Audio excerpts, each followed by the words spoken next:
నమస్కారం కిరణ్ టీవీ భక్తి ప్రేక్షకులకి స్వాగతం. ప్రస్తుతం మనతో పాటు ఉన్నారు లలితాదేవి ఉపాసకులు, ప్రముఖ జ్యోతిష్య వాస్తు పండితులు బ్రహ్మశ్రీ నానాజీ పట్నాయక్ గారు. నమస్కారం గురుగారు. శ్రీమాత్రే నమః. గురుగారు, ఏల్నాటి శనిలో లక్ష్మీ కటాక్షం అసలు ఉందా గురుగారు? ఒకవేళ ఉంటే అసలు ఎవరికి లభిస్తుంది గురుగారు లక్ష్మీ కటాక్షం? తప్పకుండా అమ్మా. ఒక విషయం ఏంటంటే అమ్మా, శని అంటేనే లక్ష్మీ కటాక్షాన్ని ప్రసాదించే కారకుడు. గుర్తుపెట్టుకోండి. ఓకే.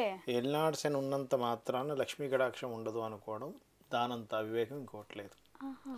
ఎందుకంటే ఇప్పుడు లక్ష్ములు ఎంతమంది అమ్మా? అష్టలక్ష్ములు. అందులో విజయలక్ష్మి కూడా ఒకటి ఉంటుంది. అవును గురుగారు. మీరు ఎనీ రాజకీయ నాయకులను తీసుకోండి, నేను చాలాసార్లు చెప్తూ వచ్చా ఈ విషయాన్ని. సీనియర్ ఎన్టీ రామారావు గారు ఏలినాడు శనిలోనే సీఎం అయ్యారు ఆయన.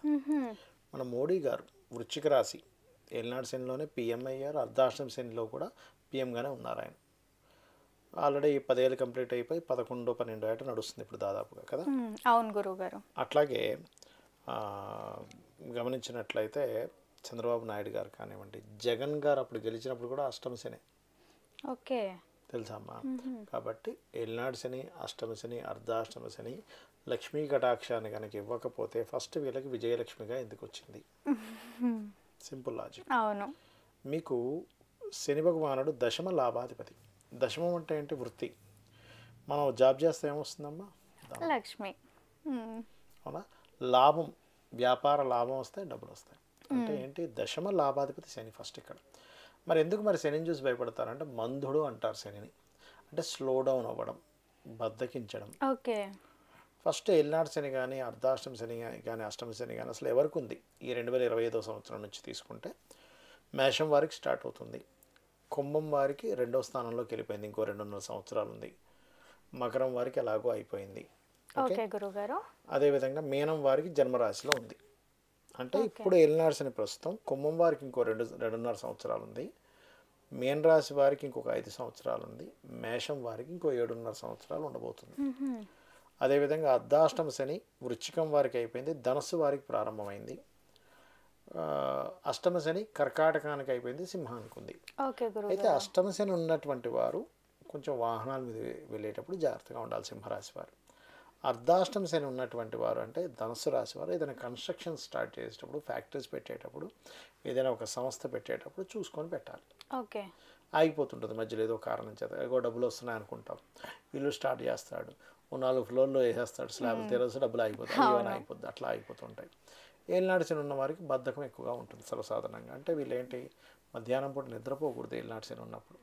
రోగిష్ఠులు ఉన్నారు, హెల్త్ బాగాలేదు, లేదా స్త్రీలకి చిన్నపిల్లలకి సంబంధం లేదు. అది కానీ యంగ్గా ఉన్నాం, ఒక 15 ఏళ్ళ వయసు నుంచి ఒక 40, 50 ఏళ్ళు, 55 ఏళ్ళ వయసు వరకు యంగే మనిషి. 60+ వస్తే అంటే 60, 65, 70, 75, 80 వస్తే అప్పుడు ఓల్డ్ అవుతున్నట్లు లెక్క. ఆ వయసులో లేనప్పుడు నువ్వు యంగ్లోనే 20 ఏళ్ళ వయసులో నువ్వు మధ్యాహ్నం పూట నిద్రపోతే ఏనాడు శని నడుస్తున్నప్పుడు నీకు ఏ పని ముందుకు కదలదు. మందుడు అంటారంటే నువ్వు బద్ధకాన్ని ఎంత ప్రదర్శిస్తే శని యొక్క నెగిటివ్ ఎఫెక్ట్ అంత ఉంటుంది. నువ్వెంత యాక్టివ్గా ఉంటే, వాకింగ్ చేయడము, ఎక్సర్సైజ్ చేయడము, పనులన్నీ ఇమీడియట్లీ కంప్లీట్ చేసుకోవడం, పోస్ట్పోన్ చేయకుండా ఉంటే నీకు ఖచ్చితంగా ఏలినాడు శని కానీ, అర్ధాష్టమ శని కానీ, అష్టమ శని కానీ ప్రభావం ఉండదు. ఓకే గురుగారు. దీంతో పాటు మరొక విషయం ఏంటంటే, మీకు లలితా సహస్రనామాల్లో ఒక నామం ఉంటుంది, ఓం అనాకలిత సాదృశ్య చుబుక శ్రీ విరాజితాయై నమః. ఖచ్చితంగా పనిచేస్తుంది. అలాగే లక్ష్మీ కటాక్షానికి, ఏలినాడు శనికి ఎక్కడ ఆపడం ఉండదు, గుర్తుపెట్టుకోండి. Point number 1. రెండవది, లక్ష్మీ కటాక్షం పొందాలంటే ఫస్ట్ లక్ష్మీదేవి అంటే ఏంటో తెలుసుకోవాలి. ఫస్ట్ మీరు లక్ష్మి ఎవరి దగ్గర ఉంటుంది? విష్ణువు దగ్గర ఉంటుంది. విష్ణువు అంటే ఎవరు? బుధుడికి అధిష్టాన దేవత. బుద్ధితో ఉన్నవాడికి ఎప్పుడూ లక్ష్మి పక్కనే ఉంటుంది. మీ ఆలోచనలు పర్ఫెక్ట్గా ఉంటే మీకు లక్ష్మి ఎక్కడికి పోతుంది. తెలివిగా ఉన్నవాడికి లక్ష్మీదేవి ఉంటుందని అర్థం అనమాట. తెలివికి సంకేతం బుధుడు, బుధుడికి అధిష్టాన దేవత విష్ణువు, విష్ణువు పాదాల దగ్గర ఎప్పుడు లక్ష్మి ఉంటుంది. ఆయన అతని హృదయంలో స్థానం ఇచ్చిన ఆవిడ పాదాల దగ్గర సేవ చేస్తుంది. ఒకటి. రెండవది ఏంటంటే, విష్ణువు అంటే ఏంటి? స్థితికారకుడు, ప్రజెంట్ టెన్స్, ప్రజెంట్లో ఉండే వాడికి ఎప్పుడు లక్ష్మీ కటాక్షం. కొంతమంది మనం చేస్తున్న తప్పు ఏంటంటే అయిపోయిన దాని గురించి, జరగాల్సిన దాని గురించి ఆలోచిస్తాం, ఇప్పుడున్న ప్రజెంట్ సిచ్యువేషన్ ఆలోచించాం. ఆ ప్రజెంట్ సిచ్యువేషన్కి కారకుడు విష్ణువు, అతనితో ఎప్పుడు లక్ష్మి ఉంటుందని అర్థం. ఓకే. అలాగే ఎవరికైనా జన్మజాతకంలో ధనస్థానం బాగుంటే ఆటోమేటిక్గా లక్ష్మీ కటాక్షం ఉందని అర్థం. ధనము, పంచమ స్థానము, లాభస్థానము ఇవి పాడైపోయాయండి, మాకు డబ్బులకు బాగా ఇబ్బంది పడుతున్నాం అనుకునేవారు. లక్ష్మీ యంత్రం అని ఉంటుందమ్మా.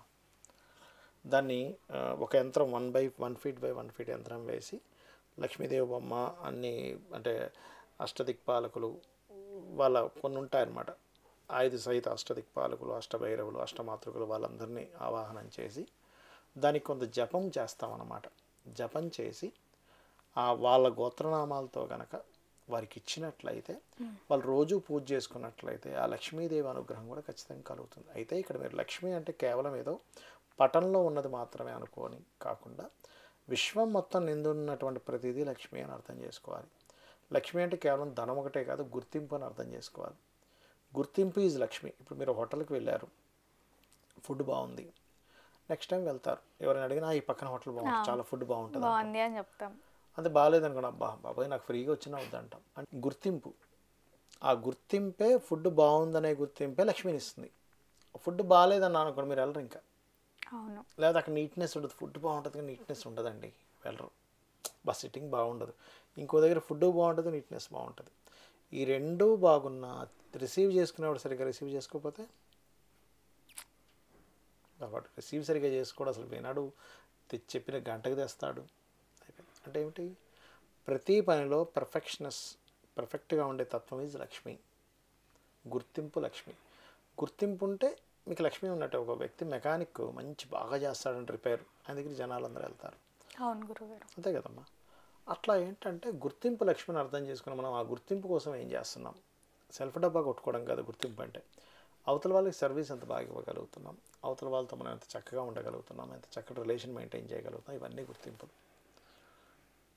మనం ఎంత చేస్తున్నా ఇంకా అంటే ఎక్కడో మన పూర్వజన్మ కర్మల్లో ఇంకా ఎక్కడో కొన్ని కర్మలు ఉండి, చాలామంది అంటున్నారు ఎంతో పర్ఫెక్ట్గా ఉన్నా ఇంకా నాకు జీవితం ఇది అవ్వట్లేదు, వాళ్ళకి టైం కలిసి రాలేదని అర్థం.